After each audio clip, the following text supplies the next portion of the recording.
Hello everyone. आज के हम लोग इस वीडियो में गांधी जी के थॉट्स के बारे में पढ़ने वाले हैं। ठीक, जो कि हमारे बीए का फर्स्ट ईयर का टॉपिक है, जिसमें पॉलिटिकल साइंस के थिंकर्स के बारे में हम लोग पढ़ते हैं। उसमें से एक थिंकर जो है वो है हमारे गांधी जी। तो इंट्रोडक्शन देखिए, इसमें क्या है कि Gandhi ji is rightly regarded as the father of Indian nationalism. जो गांधी जी है उनको क्या माना जाता है? फादर ऑफ इंडियन नेशनलिज्म माना जाता है। ठीक, it was Gandhi that the national movement become mass movement. तो जो नेशनल मूवमेंट था वो किसकी वजह से मास मूवमेंट बना? मतलब कि जो एक छोटे लेवल हम लोगों ने नेशनल लेवल पे जो एक मूवमेंट स्टार्ट हुआ था वो मास लेवल मतलब पूरे वर्ल्ड वाइड क्या हो गया, वो फैल गया। ठीक, तो उसके पीछे कौन थे? उसके पीछे थे Gandhi ji. Gandhi is the next logical step in the evolution of India as a nation after Aurobindo. ठीक, जो गांधी जी थे वो क्या थे? इवोल्यूशनर थे। ठीक है, क्या हमारे इंडिया के वो इवोल्यूशनर थे? किसके? हमारे इंडिया के। किसके बाद? यूरोबिंदो के बाद। ठीक, there is lot of continuity in the thoughts of Aurobindo and Gandhi. ठीक, तो क्या है जो बिंदो और जो गांधी जी उनके थॉट्स को क्या है अभी तक क्या कर रहे हैं? फ्लरिश कर रहे हैं, आगे कंटिन्यू होते जाते हैं। ठीक, नेक्स्ट देखिए क्या है। Gandhi can not be regarded as a political philosopher in the conventional sense of term.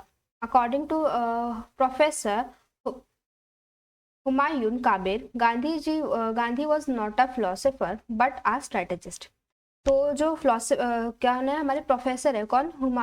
Humayun Kabir. उनका क्या मानना है कि जो गांधी जी केवल फिलोसोफर नहीं थे बल्कि वो क्या थे? एक स्ट्रेटेजिस्ट थे। ठीक, तो वो क्या करते थे? वो माहिर थे स्ट्रेटेजीज बनाने में। ठीक, more than a philosopher he was a psychologist. और एक फिलोसोफर से भी ज्यादा बढ़ के क्या थे? वो साइकोलॉजिस्ट थे।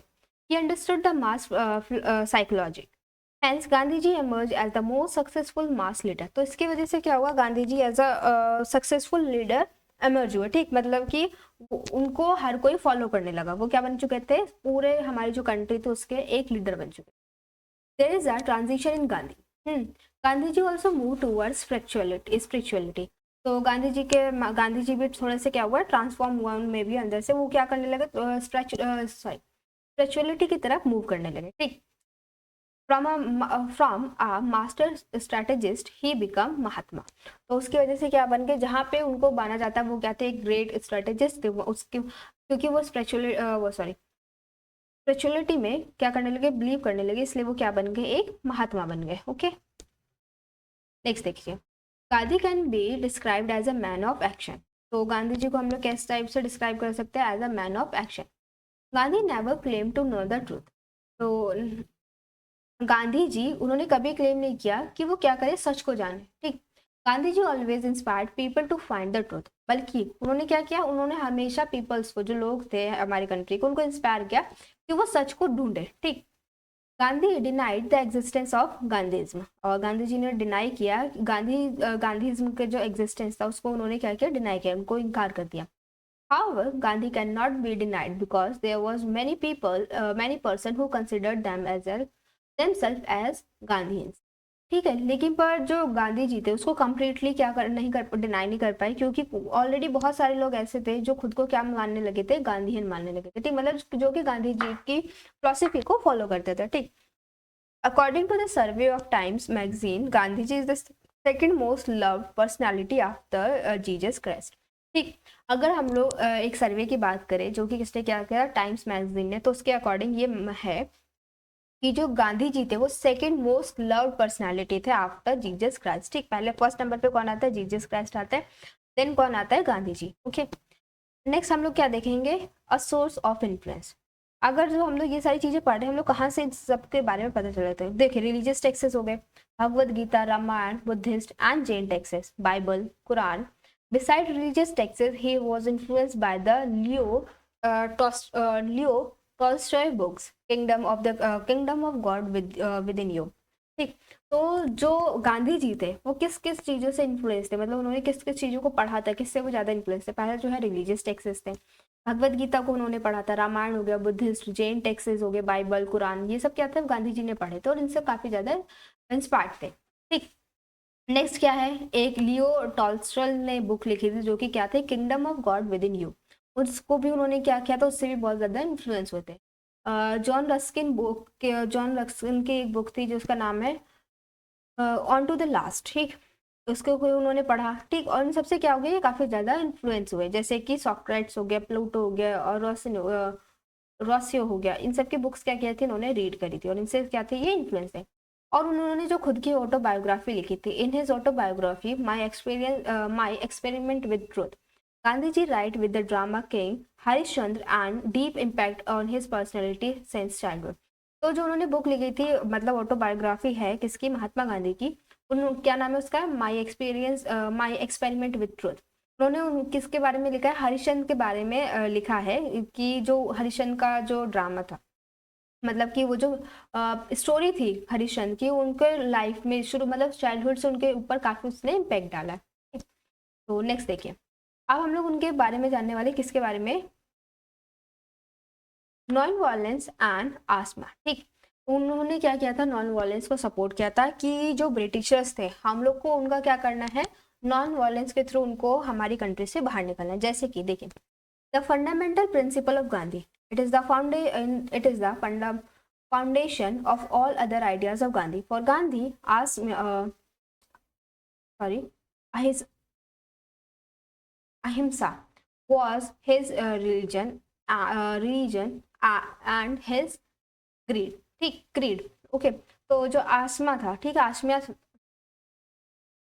अहिंसा था, अहिंसा, ठीक, क्या है, अहिंसा है, I am sorry for the pronunciation, ahimsa, वो क्या थे, उनके फाउंडर थे, ठीक। Gandhi ji denied ahimsa as a path of treatment of path for attainment of God, truth और गॉड। तो उन्होंने क्या किया कि जो अहिंसा है, ठीक, वो क्या है, एक पाथ है गॉड के थ्रू, ठीक, मतलब कि अगर हम लोग को गॉड के पास जाना है या फिर ट्रुथ के पास, ट्रुथ को हमने जानना है, तो क्या है, उसके लिए जो एक वे है, एक पाथ है, वो क्या है, अहिंसा है, ओके। अहिंसा as a path to attain God can be established on the basis of ends and means theory. तो ये जो अहिंसा हम लोग, ये जो पाथ बताया गांधी जी ने, वो किसके बेसिस पे अचीव किया, एस्टैब्लिश किया जा सकता है, on the basis of ends and means theory. Gandhi believe in the continuity of ends and means. तो गांधी जी क्या मानते थे, बिलीव करते थे कि एंड मतलब रिजल्ट क्या होगा, मीन्स मतलब जो हम लोग ने वो जो रिजल्ट है वो कैसे प्राप्त किया, कैसे हम लोग ने उसको अटेन किया, ठीक। If and is to attain the God or truth, the simple logic is following what God did rather than what Satan did. तो अगर हम लोग को क्या करना है, अगर हमारा एंड गोल क्या है कि गॉड है या फिर हमें ट्रुथ को जानना है, सच को जानना है, तो जो सिंपल लॉजिक क्या होगा कि हम लोग क्या करें, जो गॉड ने किया, following what god did rather than what Satan did, मतलब जो गॉड ने किया उसको फॉलो करो, ना कि जो कि सतन ने किया, ठीक। He was inspired by Jesus Christ, Lord Ram, Buddha. तो और किस किस से वो इंस्पायर्ड थे, जैसे जीसस क्राइस्ट से इंस्पायर्ड थे, राम से इंस्पायर्ड थे और बुद्ध जी से इंस्पायर्ड थे। The life of this personalities reflect love, sacrifice, brotherhood, non violence. तो इन ये जो जिनसे गांधी जी काफ़ी ज़्यादा इंस्पायर्ड थे, वो उनको क्या क्या चीज़ें सिखाती है कि love, sacrifice, brotherhood, and non-violence.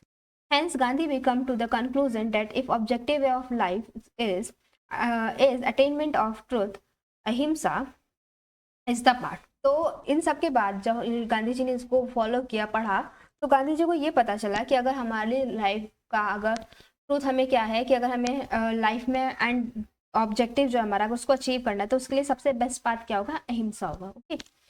अब देखिए फीचर क्या है अहिंसा के, या फिर आप नॉन वायलेंस बोल सकते हैं, तो क्या है, ahimsa should not be seen in a narrow or negative sense in of the term. तो अहिंसा को हम लोग को एज अ नैरो या नेगेटिव सेंस में नहीं देखना है। नॉट कमिटिंग वायलेंस, इसका अहिंसा का मतलब ये नहीं है कि हम लोग वायलेंस को कमिट, ठीक, कमिट कर रहे हैं, ठीक। Ahimsa should be understood as a broad and positive sense. तो अहिंसा को किस टाइप से मानना है कि एक बहुत बड़ा कंसेप्ट है और हम लोग को ये क्या है हमारे लिए पॉजिटिव ना कि negative. It is to be seen as a feeling of love, fraternity. तो अहिंसा को हम लोग कैसे जानते हैं कि ये एक फीलिंग है लव की या फिर फ्रेटर्निटी की, okay. One can follow ahimsa only when we have feeling of brotherhood for other. और कोई व्यक्ति वही होगा जो अहिंसा को फॉलो कर सकता है, कौन, जो जिसके अंदर फीलिंग है ब्रदरहुड की, भाईचारे की और दूसरों के प्रति, ठीक है। नेक्स्ट क्या है, ahimsa as a broad concept. It is not to be practiced just amongst human, but to be practiced towards animal, birds, environment as well. तो ये जो अहिंसा है इसको केवल हम लोग को ह्यूमंस के लिए ही प्रैक्टिस नहीं करना, मतलब केवल ह्यूमंस के लिए ही फॉलो नहीं करना, बल्कि और किसके लिए करना है, हमारे एनिमल्स हो गए, बर्ड्स हो गए, इन्वायरमेंट हो गया, और ऐसी जो डिफरेंट चीज़ें जो कि क्या है हमारे आसपास है, उनके लिए भी हमें क्या करना है, फॉलो करना है. Similarly, the scope of ahimsa is as broad as the application of interpersonal relation to the interstate relation. ये जो अहिंसा है क्या है, ब्रॉडर है, ठीक, ब्रॉडर कॉन्सेप्ट है जो कि इंटरपर्सनल रिलेशन और इंटरस्टेट रिलेशंस को भी क्या करता है, कवर करता है. Okay, according to Gandhi, ahimsa belongs to the world of human because human have soul. ये जो अहिंसा है ये किसको बिलोंग करता है, वर्ल्ड को, मतलब जो वर्ल्ड है, लोगों का जो वर्ल्ड है उसको बिलोंग करता है. क्यों? क्योंकि human have soil. Human soil का मतलब होता है आत्मा.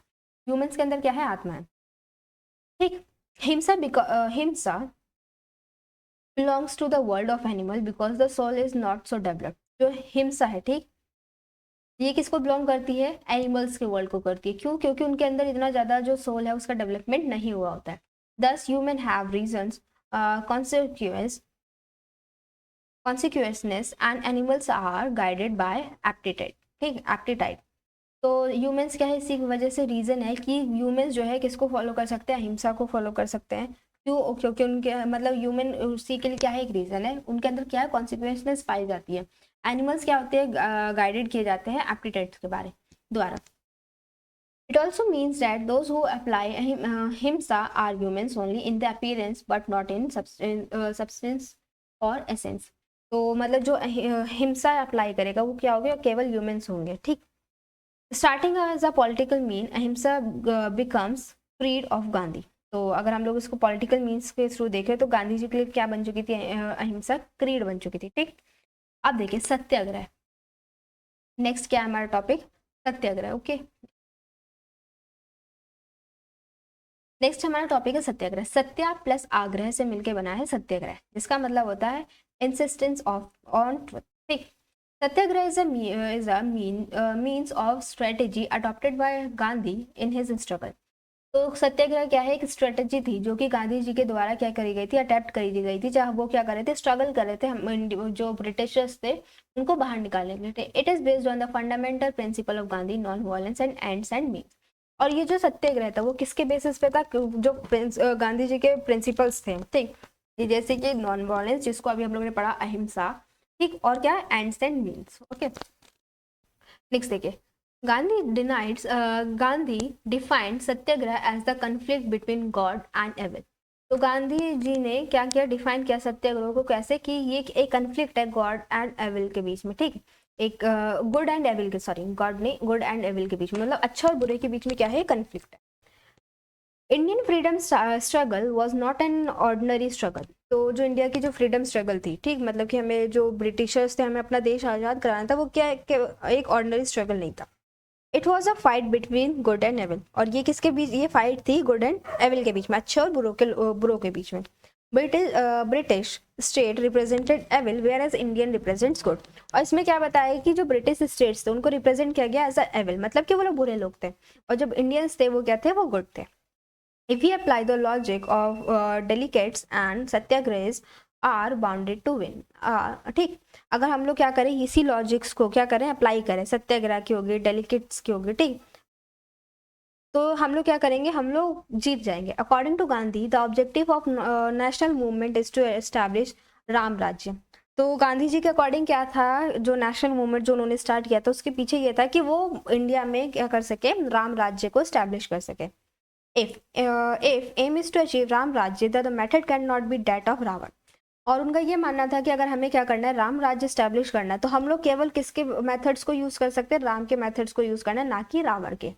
Thus, Satyagraha represents the continuity of and and means. तो इसी के साथ क्या होता है, सत्याग्रह बताता है कि एंड्स क्या है एंड मीन्स क्या है, मतलब जो हमारा एंड रिजल्ट है वो क्या है, और उसके मीन्स क्या, जो हमें एंड रिजल्ट, हमें जहाँ तक पहुँचना है उसके तरीके क्या क्या हो सकते हैं, तो हमें वो भी क्या करने थे, अच्छे जो मेथड्स उसको यूज करना था. ओके, नेक्स्ट देखिए क्या है, satyagraha versus passive resistance.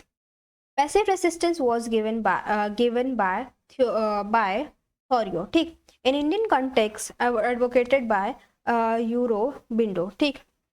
Gandhi was in the habit of giving new meaning to the existing term. तो गांधी जी की एक हैबिट थी क्या कि वो कोई भी जो एग्जिस्टिंग टर्म्स है उसको न्यू मीनिंग देते रहते थे। According to Gandhi in possessive resistance, a person is not using violence because he thinks that the strategy of violence may not be appropriate in the government context.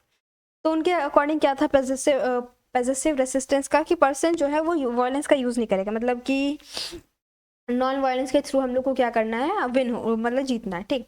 उनका ये मानना था कि जो स्ट्रेटेजी होती है वायलेंस की वो क्या होती है, अप्रोप्रिएट नहीं है, ठीक, हमारे इंडिया को मतलब फ्री करवाने के लिए। In possessive resistant person think the other person against whom possessive resistance is applied as his enemy. For satyagrahi non violence is an act of faith, it is not a matter of choice. तो जो सत्याग्रही लोग थे, मतलब जो कि सत्याग्रह को follow कर रहे थे, उनके लिए क्या था, नॉन वायलेंस क्या था, एक एक्ट था फेट का, मतलब उनको उस पर भरोसा रखना था नॉन वायलेंस का, ना कि ये उनकी चॉइस थी कि केवल उनको यही चीज को क्या है, अडॉप्ट करना है, ठीक। For satyagrahis there is no enemy, satyagrahi against the evil and not against the evil doer. तो जो सत्याग्रह था वो किसके लिए था, एनिमीज के लिए नहीं था, बल्कि सत्याग्रह था एविल्स, मतलब खराब चीजों के लिए था, ना कि जो खराब कर रहा है उसके लिए, ठीक। देखो ये चीज इंपॉर्टेंट है, क्या जो सत्याग्रह था, वो जो सत्याग्रह मतलब जो सत्याग्रह गांधी जी फॉलो करे थे वो किसके लिए था, अभी उन्होंने बोला कि गुड प्रैक्टिसेस एंड बैड, मतलब गुड एंड एविल के बीच में। तो जो सत्याग्रह था वो किसके लिए था, बैड प्रैक्टिसेस के लिए था, ना कि बैड पीपल्स के लिए, ओके। जो वो बैड जो पीपल्स थे, जो बैड प्रैक्टिस कर रहे थे, वो गांधी जी उसको खत्म करना चाहते थे, ना कि बैड पीपल्स को, okay. The aim of satyagraha is to end the evils. तो जो सत्याग्रह का मेन एम था एविल को खत्म करना, मतलब कि बैड थिंग्स को खत्म करना। According to Gandhi, if someone is my enemy it means I will have to take the responsibility. और गांधी जी का मानना यह था कि अगर उनका कोई एनिमी है तो उनको क्या करनी पड़ेगी, उसकी रिस्पॉन्सिबिलिटी लेनी पड़ेगी। I may have done something that has turned the other person into my enemy. और उनका ये मानना था कि अगर कोई उनका एनिमी है तो उसके पीछे का रीजन ये हो सकता है कि उन्होंने कुछ ऐसा किया जिसकी वजह से वो क्या हो गया, वो दूसरा जो व्यक्ति है वो उनका क्या हो गया, एनिमी बन चुका है। Hence I have to reform myself first. तो इसीलिए उनका ये मानना था कि वो अगर कोई उनका एनिमी है तो उसके पीछे का रीजन क्या है कि उनकी को कोई ऐसा एक्ट हुआ होगा जिसकी वजह से वो उनका एनिमी बना। तो इसीलिए उनको क्या करना है, सबसे पहले खुद के अंदर रिफॉर्म लाना है, ना कि दूसरे के, okay. Hence satyagrahi has to make the sacrifice. तो इसीलिए क्या था, सत्याग्रही जो लोग फॉलो कर रहे थे सत्याग्रह, उनको सत्याग्रही बोला गया, और उनको क्या करना था, कुछ ना कुछ सेक्रीफाइस करना पड़ता है, सेक्रीफाइस करते वो। Sacrifice is possible only when there is a feeling of love. और सेक्रीफाइस केवल कब पॉसिबल है, जब वहाँ पे क्या हो, फीलिंग ऑफ लव हो, ठीक। It means one should love his enemy only then one can follow satyagraha, ठीक। तो उनका मतलब क्या था, कोई भी एक व्यक्ति कभी अपने एनिमीज को केवल तभी ही प्यार कर सकता है जब क्या हो, वो सत्याग्रह को फॉलो कर रहा हो, ठीक। नेक्स्ट देखिए, स्कोप क्या था सत्याग्रह का, scope of the application of satyagraha. Gandhi believe that satyagraha can be applied in all the sphere of life. Gandhi ji का ये मानना था कि जो सत्याग्रह है वो हम लोग अपनी लाइफ के हर पार्ट में यूज कर सकते हैं, ठीक। फ्रॉम पर्सनल टू पॉलिटिकल, अब वो चाहे से पर्सनल लाइफ हो या फिर पॉलिटिकल लाइफ हो। Gandhi started his technique of Satyagraha in south Africa. जो गांधी जी थे उन्होंने सबसे पहले ये जो टेक्निक थी वो कहाँ स्टार्ट करी थी, south Africa. Kept on modifying the technique, और वो अपने जो ये जो टेक्निक थी उसको क्या कर रहे थे, मॉडिफाई करते जाते, मतलब जैसे जरूरत थी उसको चेंज करते जा रहे थे। परफेक्टिंग दैम, उसको परफेक्ट बना रहे थे। गांधी जी प्रपोज मास सत्याग्रह एज वेल एज इंडिविजुअल सत्याग्रह। तो गांधी जी ने क्या किया, सबके सामने जो पीपल्स थे उनके सामने ये क्या किया, प्रपोज किया, कि मतलब उनके सामने ये रखी बात कि सब क्या है, मास सत्याग्रह तो हमें फॉलो करनी है, लेकिन पर क्या क्या करना है, हमें अपना इंडिविजुअल सत्याग्रह को भी फॉलो करना है। Satyagraha is the application of non violence, ठीक। जो सत्याग्रह है वो क्या है, एप्लीकेशन है नॉन वायलेंस का, मतलब कि हम लोगों को वायलेंस नहीं करना है, केवल नॉन वायलेंस के थ्रू ही हमें क्या करना है, अपने आप को आज़ादी दिलानी है। Non violence is the characteristics of human. तो ये जो नॉन वायलेंस है वो क्या है, कैरेक्टरिस्टिक्स है ह्यूमन की। According to Gandhi, one can not degrade the other human being without degrading himself first. जो गांधी जी का ये मानना था कि कोई भी व्यक्ति पहले किसी और को डिग्रेड नहीं कर सकता है, सबसे पहले क्या करना पड़ेगा, खुद को उसको, मतलब अगर हम किसी व्यक्ति के दूसरे व्यक्ति के बारे में कमियां बताएं तो सबसे पहले उसको क्या करना पड़ेगा, पहले खुद को जानना पड़ेगा, खुद की कमियां ढूंढनी पड़ेगी, तब हम लोग क्या कर सकते हैं, दूसरे व्यक्ति की कमियां बता सकते हैं। When we use violence we first degrade ourselves.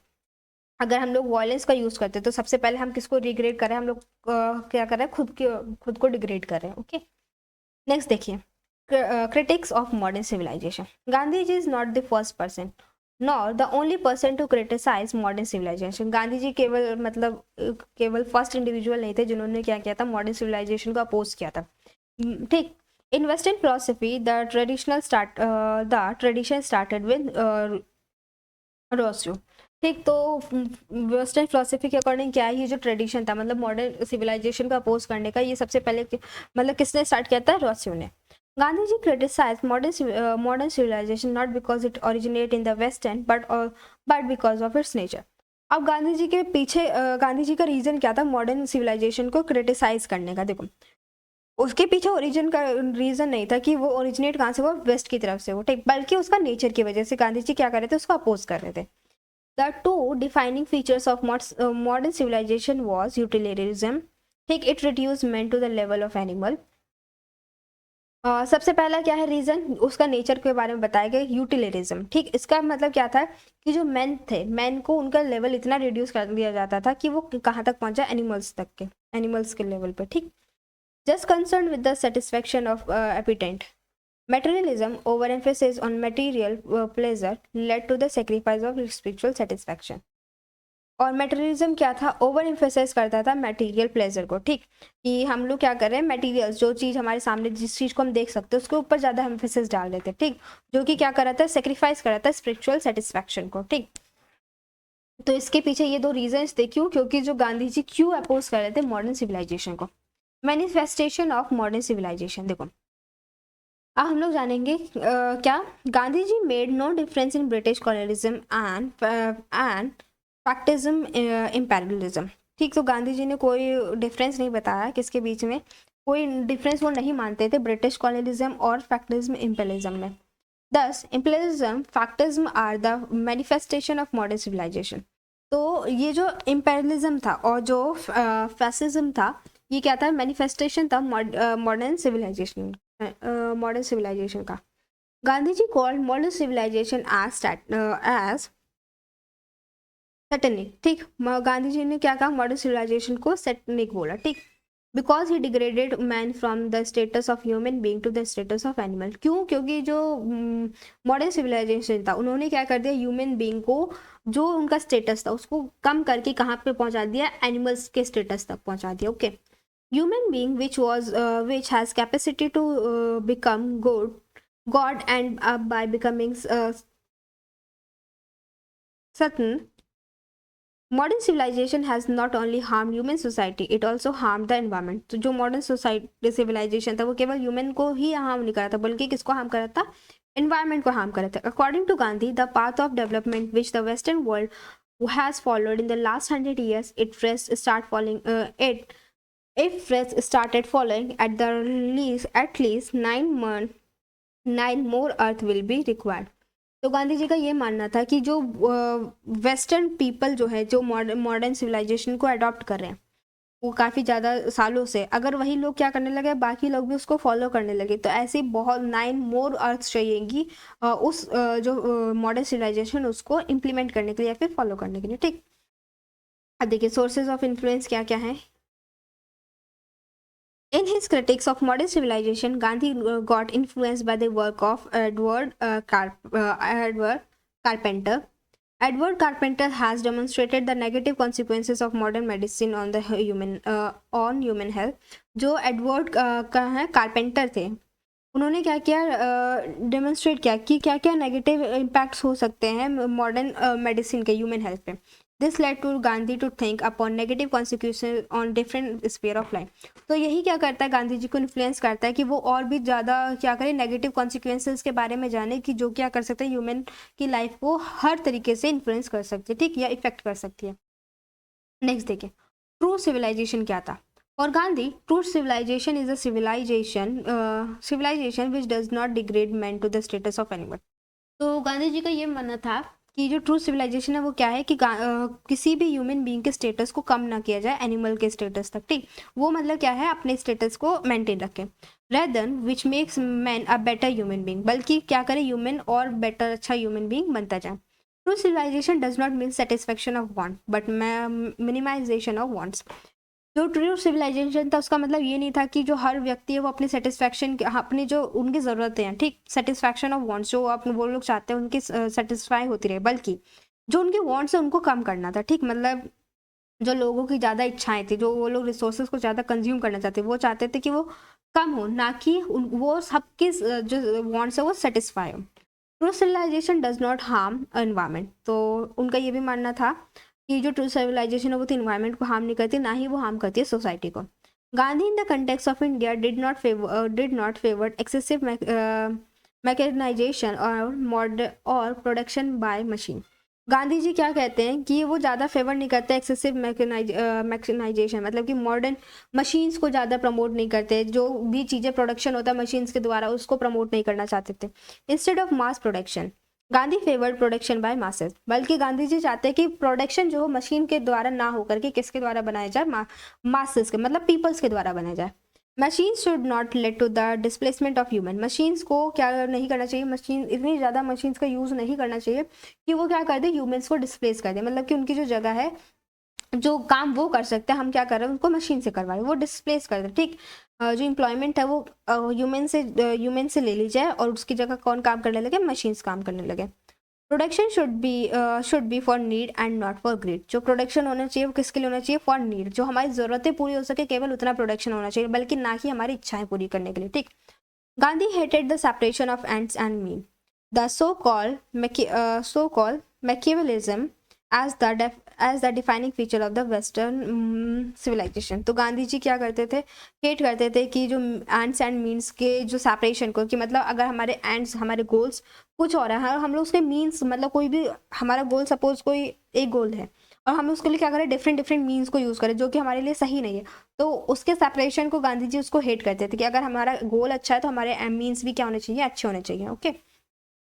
अब क्या है देखिए, रियल पर्पस क्या था किसके पीछे, क्या गांधी जी क्रिटिक्स के पीछे। We can consider it as a part of Gandhi's war of position, an attempt to build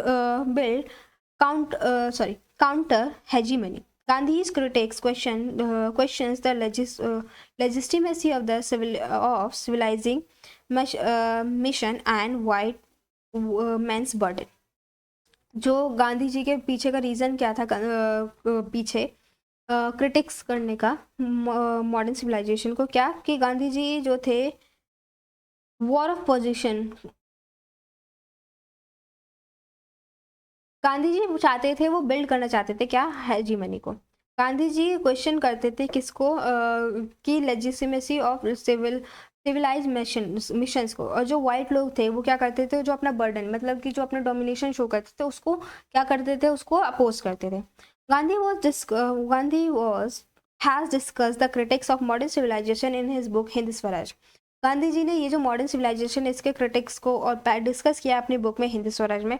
In Hind Swaraj, he has given blueprint of the future path of development to be adopted by India। Hind Swaraj में इन्होंने क्या किया, एक blueprint दिया, मतलब कि एक हम लोग को किस तरीके से अपने फ्यूचर पाथ को डेवलपमेंट करना हमारे इंडिया के लिए, उन्होंने क्या किया उसको बताया है, ठीक। एज अ फ्रेमवर्क क्या किया है उन्होंने बताया उसमें अपने बुक में। कंसेप्ट ऑफ स्वराज, अब स्वराज का क्या कंसेप्ट था। Swaraj can be considered as Indian vision of liberty और फ्रीडम। जो स्वराज है उसको हम लोग मान सकते हैं इंडियाज की लिबर्टी और फ्रीडम के लिए, मतलब कि स्वराज क्या था, आज़ादी, ठीक, freedom. Swaraj has been the goal of freedom movement. तो स्वराज का क्या गोल था, स्वराज का एक सिंपल सा गोल था कि हम लोग क्या करें, फ्रीडम मूवमेंट को क्या करें, कंटिन्यू करें। हम लोग फ्रीडम चाहते थे किससे, ब्रिटिश रूलर से। The concept of Swaraj kept on evolving. For moderates, Swaraj was getting a greater representation on Indian in governance. For extremists, the Tilak and the Lala Lajpat Rai, Swaraj was self government।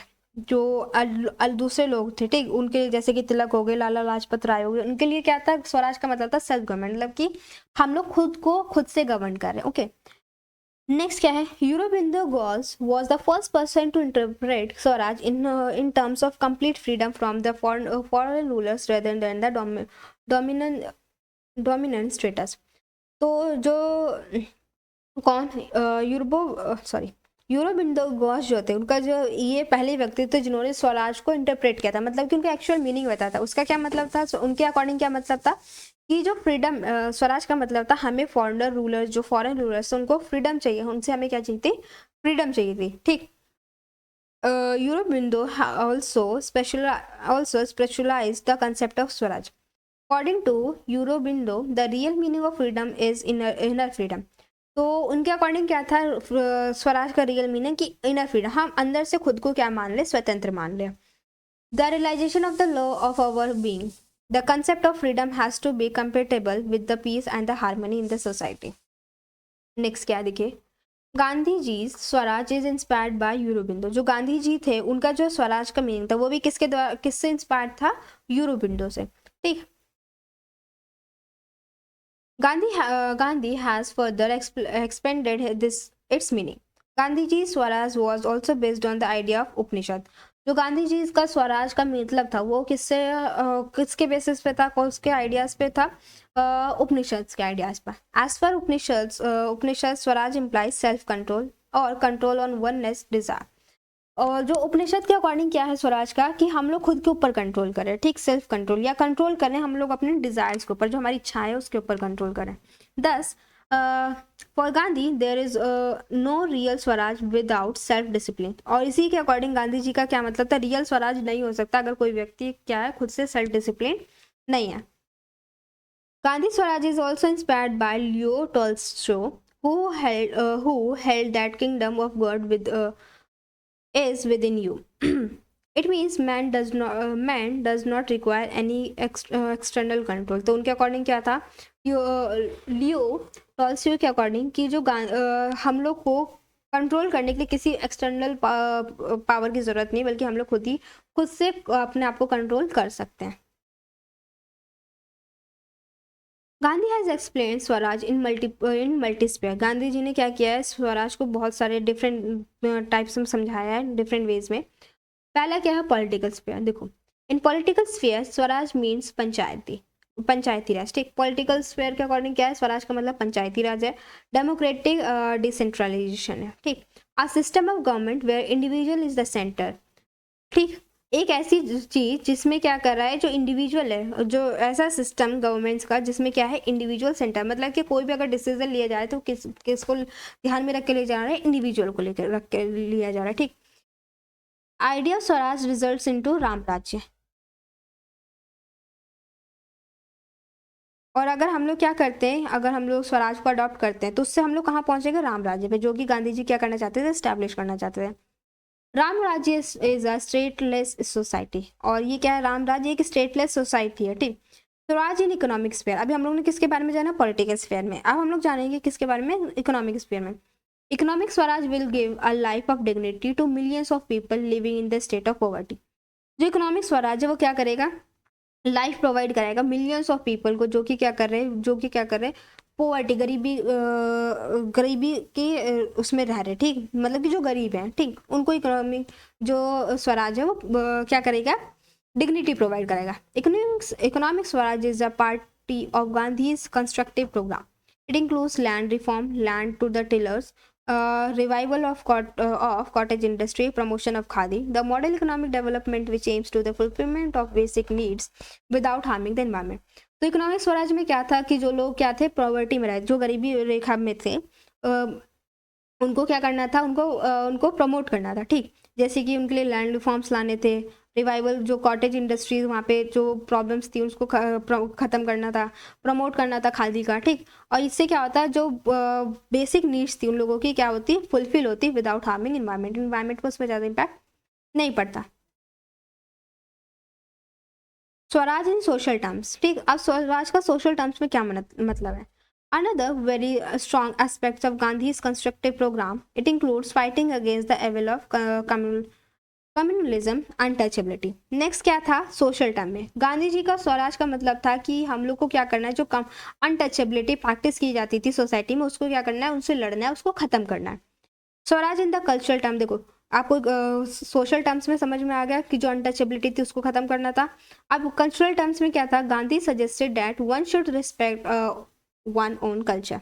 आज cultural term में यह था कि गांधी जी का मानना था कि हर कोई अपने कल्चर को क्या करे, रिस्पेक्ट करे, जो उनका कल्चर है उसको क्या करना है, उसको रिस्पेक्ट करना है। If we will not respect our culture the world will not respect us. अगर अगर हम लोग क्या करेंगे, अपने कल्चर को रिस्पेक्ट नहीं करेंगे तो वर्ल्ड भी हमें क्या करेगा, हमें रिस्पेक्ट नहीं करेगा। 10 culture is a part of persons identity. और इसीलिए उनका मानना यह था कि जो कल्चर है किसी भी इंडिविजुअल की आइडेंटिटी होता है, ठीक, तो उनका क्या है, वो एक आइडेंटिटी है, उनका culture. Okay, how Gandhi did not had orthodox views. Gandhi ji के गांधी जी के कोई ऑर्थोडॉक्स व्यूज नहीं थे। Gandhi ji believe that one should accept the good things from all culture. और गांधी जी ये मानते थे कि हर किसी को क्या करना चाहिए, अच्छी अच्छी चीज़ें जो डिफरेंट कल्चर से उनको सीखने को मिलती है उनको क्या करना चाहिए, एक्सेप्ट करना चाहिए।